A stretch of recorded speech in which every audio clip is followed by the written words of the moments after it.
This is probably one of the few instances of a spin-off being more popular than the main game, which makes sense since the original Phantom Breaker was a Japan-exclusive 360 title before getting an updated release in arcades and then a re-release on 360 with the addition of a PS3 port 2 years after the original release in 2011.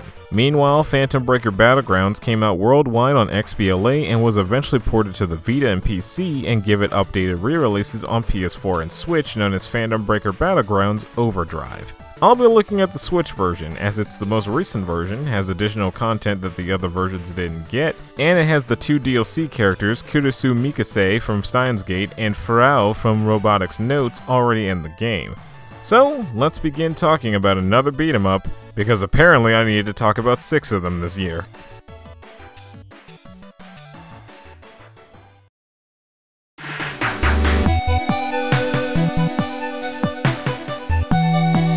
The story begins in Tokyo, where a man named Phantom is brainwashing civilians with parasites known as FA or Fumation artifacts. He forces them to battle one after another, causing rifts in space-time. This creates a rift between the human world and another, giving Phantom the pathway he needs to regain his lost powers. In enters the Kumon family, a clan dedicated to protect the world from evil such as Phantom. The eldest daughter of the family, Waka, and her friend Mikoto pursue Phantom to try and stop this plan.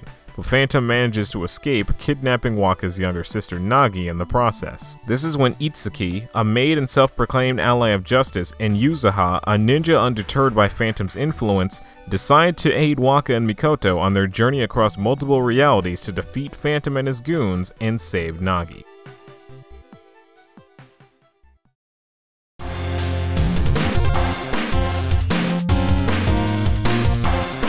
So the gameplay for this game is a similar take on the fighting game roots it came from. You have low, mediums, and highs and have combos for each button on its own and combos for each button while holding a certain direction. You also have a special button, which is not only used for special attacks that also change while holding a certain direction, but also a bunch of other things. You use it to backstep, you use it to parry, you use it to activate emergency mode, which knocks all surrounding enemies away to give you more room, and you also use it for your EX attacks and your Phantom Break. Which leads us to the next mechanic. Underneath your health is the burst gauge. This is basically your super meter, and it can hold 2 full charges referred to as 100% and 200%. If you have 100% of the burst gauge and do a directional special attack, but press the high button at the same time, you will do an EX attack, which is a powered up version of your special attacks. Now, if you have 200% of your burst gauge to do the same thing with a normal special, then you will do a Phantom Break, a powerful special attack.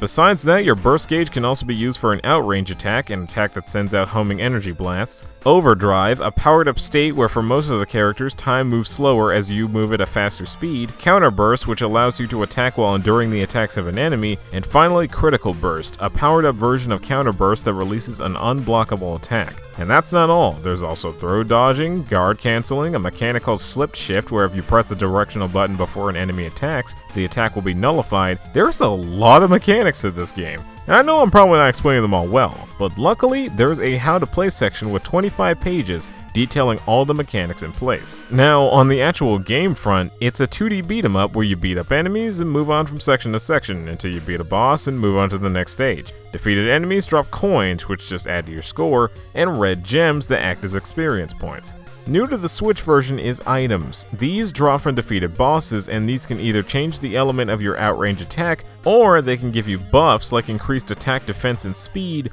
or increase the amount of experience you get from gems. There's also breakable objects in the stages that can drop food that recovers health, blue gems that recover your focus, and green gems that give you a pseudo overdrive, where you are only given a speed and power increase. After dying or beating a stage, your score and experience points are tallied. Getting enough experience will level you up and grant you skill points. These can be spent on increasing your attack, defense, and speed, or unlocking combos and the many mechanics that were brought up earlier. This game is really fun. It's the most technical and fast-paced out of the beat-em-ups I've talked about, but all that does is make the game incredibly satisfying to play. The clash of each hit, the crunchy sound of each impact, how enemies just bleed a flurry of coins when doing tons of damage to them, and the amazing pacing all around just, man, it's just phenomenal. Even the stages are great. There's 8 of them in all, and stage 0 is probably my favorite. Even though it's a big tutorial stage that lets you try out all the abilities you'll gain access to before taking them away at the end, I love it for being an amazingly detailed pixel recreation of Akihabara, with all sorts of dumb references to existing buildings and oh look, it's Mr. Donut! But yeah, the pixel art is really good in this game. All the detailed backgrounds and the characters and enemies with their expressive faces and animations, it's great. I love this type of stuff. Now, beating the game on normal unlocks M, Coco, Infinity, and Nagi as playable characters, while beating the game on hard unlocks Mikoto White and L, those last two being alternate universe versions of Mikoto and M you run into throughout the game.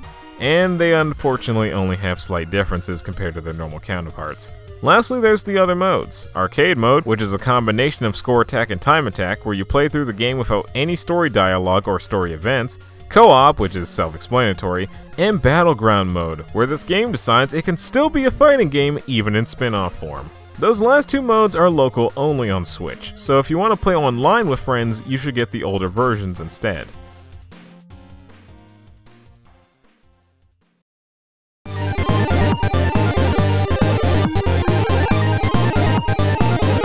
Man, I will never get enough of some good old chiptune. And Phantom Breaker Battlegrounds has this in spades. My favorite tracks are Stage Zero's theme,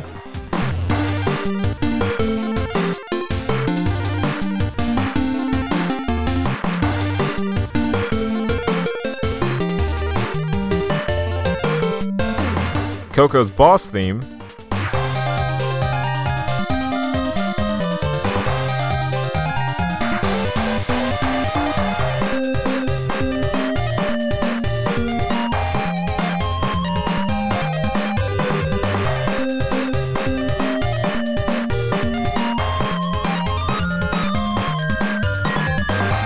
Stage 5's theme,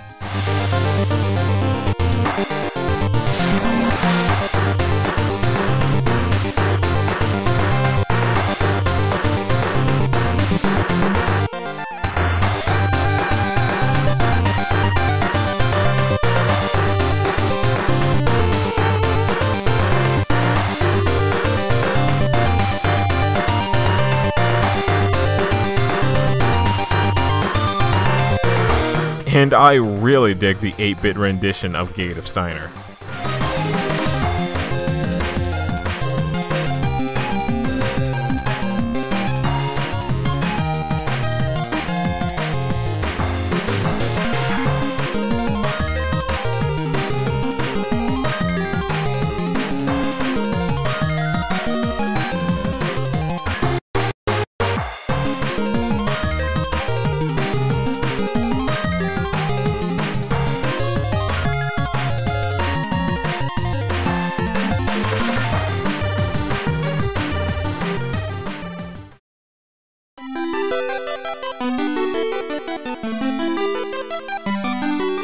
Phantom Breaker Battlegrounds is a really great game. The big draw for a lot of people is this game's tech and mechanics, and even for people who just mash buttons, this game is still really fun. It's a beat 'em up with fast-paced kinetic combat, with enough depth for people to really sink their teeth in. And with 12 characters, there's a lot of replayability to be had here, even if 2 of those characters are basically color swaps. Either way, that's all I gotta say about Phantom Breaker Battlegrounds. As always, let me know what you guys think about this game, but only if you want to. Thank you guys so much for watching, be safe out there, and I will see you guys next time. Take care.